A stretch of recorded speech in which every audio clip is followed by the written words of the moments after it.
வல்லினம் மிகக்கூடிய இடங்கள்ல அதற்கு, இதற்கு, எதற்கு அப்படின்னு சொல்லி 3 வார்த்தைகளா பார்க்கலாம். இந்த அதற்கு, இதற்கு, எதற்கு இந்த வார்த்தைகள் அதற்கு பின்னாடி கசட தபரையில ஏதாவது ஒரு எழுத்துல தொடங்குற மாதிரி ஒரு வார்த்தை வருமொழியா வந்துச்சு அப்படின்னா அதற்கு இடையில 2 வார்த்தைக்கு இடையில உறுதியாக வல்லினம் மிகுந்து வரும் அப்படின்னு சொல்றாங்க. உதாரணமா பார்ப்போம். அதற்கு தான் சொன்னேன். இந்த வார்த்தையை நிறைய கேள்விப்பட்டிருப்போம்.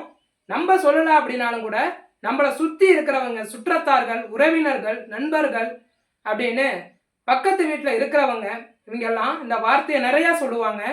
நம்ம ஒரு முயற்சியில ஈடுபட்டு அதுல தோர்த்துட்டோம் அப்படின்னாக்க, அல்லது ஏதாவது ஒரு பிழையா தவறா ஆகி போய் நமக்கு எதிர்மறையா ஆயிடுச்சு அப்படின்னாக்க, அதுக்கு தான் நான் அப்பவே சொன்னேன் அப்படின்னு நம்மளை குறை சொல்ற அந்த ஒரு கோணத்துல நிறைய வார்த்தைகளை கேட்டிருப்போம்.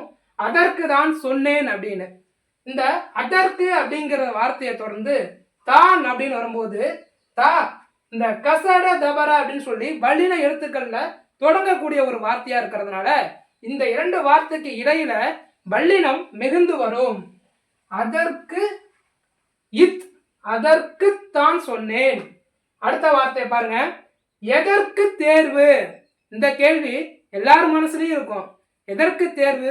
1ஆம் வகுப்புல இருந்து 12ஆம் வகுப்பு வரைக்கும் தேர்வு, அதை தொடர்ந்து கல்லூரியில தேர்வு, ஒவ்வொரு பருவத்துக்கும் தேர்வு, எல்லாம் முடிஞ்சு திரும்ப வேலை வேணும் அப்படின்னாக்க வேலைக்கு ஒரு அரசு தேர்வு, அந்த அரசு தேர்வுல வெற்றி பெற்றுட்டோம் அப்படின்னாக்க அதை உறுதிப்படுத்துறதுக்கு அடுத்து ஒரு நியமன தேர்வு அப்படின்னு தேர்வுக்கு மேல தேர்வாகவே போயிட்டு இருக்கேன்னு சொல்லி தேர்வு எழுதக்கூடிய தேர்வர்கள் நிறைய பேர் வருத்தப்படுறது உண்டு.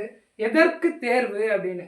இந்த எதற்கு தேர்வுங்கிற வார்த்தையில பாருங்க, எதற்குங்கிற வார்த்தையை தொடர்ந்து தேர்வு அப்படின்னு இருக்குது இல்லையா, அதுல முதல் எழுத்து இந்த வல்லினத்துல தொடங்கக்கூடிய எழுத்தா வந்திருக்கிறதுனால இந்த 2 வார்த்தைக்கு இடையில வல்லினம் மிகுந்து வரும். எதற்கு இத்து, எதற்கு தேர்வு. அடுத்ததா இனி தனி அப்படின்னு சொல்லி 2 சொற்களை பார்க்கிறோம். இந்த இனி தனிங்கிற 2 சொற்களை தொடர்ந்து வரக்கூடிய வல்லினம் எழுத்து மிகுந்து வரும் அப்படின்னு பார்க்கிறோம். இனி பார்ப்போம். இது வரைக்கும் பார்க்கல, இனிமே பார்க்க போறேன். இனி பார்ப்போம். சரிங்களா? அந்த இனிங்கிற வார்த்தையை தொடர்ந்து பார்ப்போம்னு வார்த்தை வந்ததுனால வல்லினம் மிகுந்து இப் அப்படிங்கிற எழுத்து மிகுந்து இனி பார்ப்போம் அப்படின்னு வருது. அடுத்தது தனி பெரும்பான்மை அப்படின்னு சொல்லி ஒரு வார்த்தையை நம்ம சமீப காலத்துல நிறைய கேட்டிருப்போம், நம்மளும் பேசியிருப்போம். இந்த தனி அப்படிங்கிற சொல்ல தொடர்ந்து பெரும்பான்மை அப்படின்னு சொல்லி வர்றதுனால அதுல முதல் எழுத்து பே அப்படின்னு சொல்லி கசட தவிர வல்லினத்தின் சொல்லாக அமைஞ்சிருக்கிறதுனால 2 வார்த்தைக்கும் இடையிலே வல்லினம் மிகுந்து பேவுக்கு இனமான இப் அப்படிங்கிற வல்லின எழுத்து மிகுந்து தனி பெரும்பான்மை அப்படின்னு வரும். அடுத்தது தனி சிறப்பு. 40 பேர் இருக்கிற ஒரு வகுப்பறையில ஒரு மாணவனுக்கு தனி சிறப்பு இருக்கு.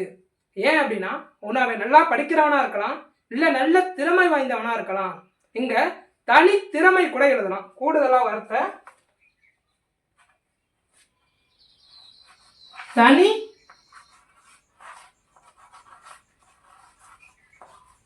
திறமை அப்படின்னு கூட ஒரு வார்த்தை எழுதலாம்.